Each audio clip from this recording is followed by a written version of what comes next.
Ever since I can remember, I started going to church. It was one of my very first memories. I loved going to church when I was younger.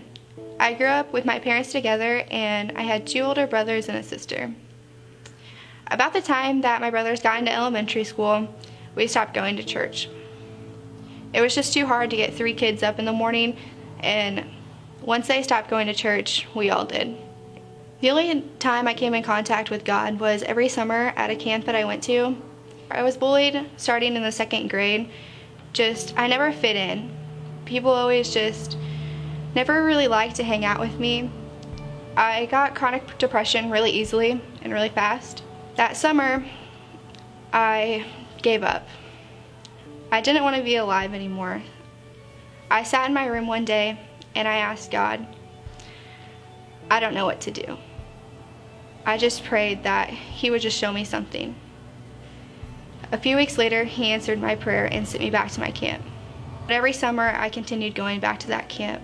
My sophomore year, I dedicated my life to ministry, but I guess I really didn't know what that meant. I knew I wanted to be in ministry, but I didn't necessarily have a relationship with God yet.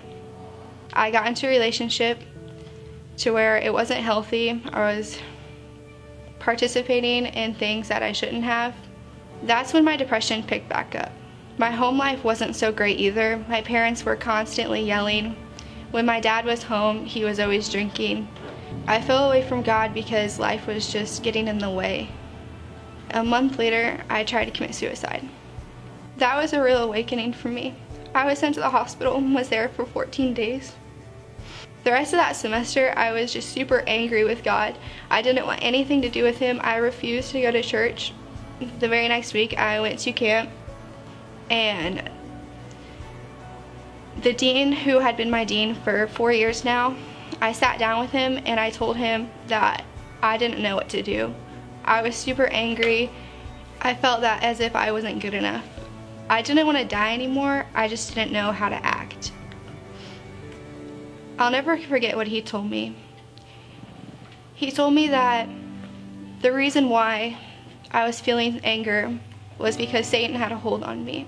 He's watched me grow for 4 years, and he knew that in those 3 months that I wanted nothing to do with God, that was 3 months that I wasn't affecting the people around me by showing them who I was in God. From that moment on, I wasn't angry anymore. Since I've got to Ozark, my relationship with God has grown immensely. I don't have chronic depression anymore, and God has taken that all away from me. And in Him, I don't feel alone anymore. I found my identity in Him. I'm Rachel Gabbrants, and this is me.